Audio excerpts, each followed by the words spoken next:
সরকার দলীয় সংসদীয় কমিটির বৈঠকে স্পিকার নির্বাচনে ভার দেওয়া হয়েছে সংসদ নেতার উপর। তবে বিরোধী দল থেকে ডেপুটি স্পিকার নির্ধারণ নিয়ে রয়েছে ধোঁয়াশা।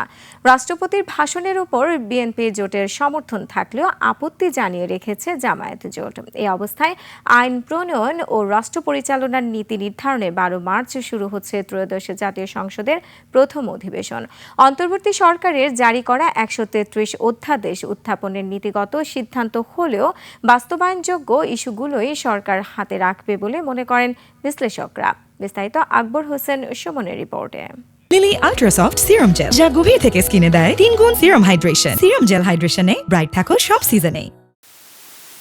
গণঅভ্যুত্থান পরবর্তী সময়ে বহুল কাঙ্ক্ষিত জাতীয় নির্বাচনের পর ত্রয়োদশ সংসদের প্রথম অধিবেশন বসতে যাচ্ছে 12 মার্চ। প্রথম দিনেই নতুন সংসদের স্পিকার নির্বাচন করা হবে। সংসদ উপনেতা এবং ডেপুটি স্পিকার কে হবেন তাও জানা যাবে উদ্বোধনী অধিবেশনে।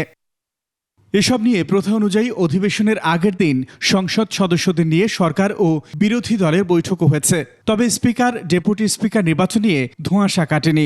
স্পিকারের বিষয়ে আমরা একটা সিদ্ধান্তে পৌঁছেছি নিঃসন্দেহে। তবে এটা যখন প্রস্তাব আসবে তখন এটা আমরা জানাবো। স্পিকার ডেপুটি স্পিকার কারা হচ্ছে? এটা দায়িত্ব দিয়ে দেওয়া হয়েছে আমাদের সংসদ নেতাকে। সংসদ নেতাকে দায়িত্ব দেওয়া হয়েছে। সরকারের সমর্থন আর বিরোধী দলের আপত্তিতে প্রথম অধিবেশনে রাষ্ট্রপতির ভাষণ ও আলোচনায় গুরুত্ব পেয়েছে। আমরা মনে করি রাষ্ট্রপতির ভাষণ দেওয়ার কোনো অধিকার নাই, স্বৈরাচারের দোসর। আর অন্তর্বর্তী সরকারের শাসনামলে জারি করা 133টি অধ্যাদেশের ভাগ্য এই অধিবেশনে নির্ধারিত হবে। সবগুলো অধ্যাদেশ পাস হবে এটা আমি মনে করি না, কিন্তু যে অধ্যাদেশগুলো মানুষের জন্য কল্যাণকর, অর্থনৈতিকভাবে, সামাজিকভাবে, রাজনৈতিকভাবে, এই অধ্যাদেশগুলোতে বিএনপি হাত দেবে বলে আমার মনে হয় সেটা পাস হবে। একই সাথে আমরা বেশ কিছু অধ্যাদেশ মানুষের ব্যক্তি স্বার্থেও জারি হতে দেখেছি, আমি ইচ্ছা করে সে নাম উল্লেখ করছি না। সেই ধরনের অধ্যাদেশগুলো কিন্তু আমার ধারণা সংসদে আটকে যাবে।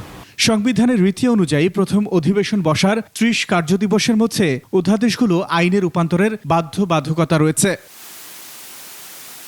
আকবর হোসেন সুমন, 21 টেলিভিশন, ঢাকা।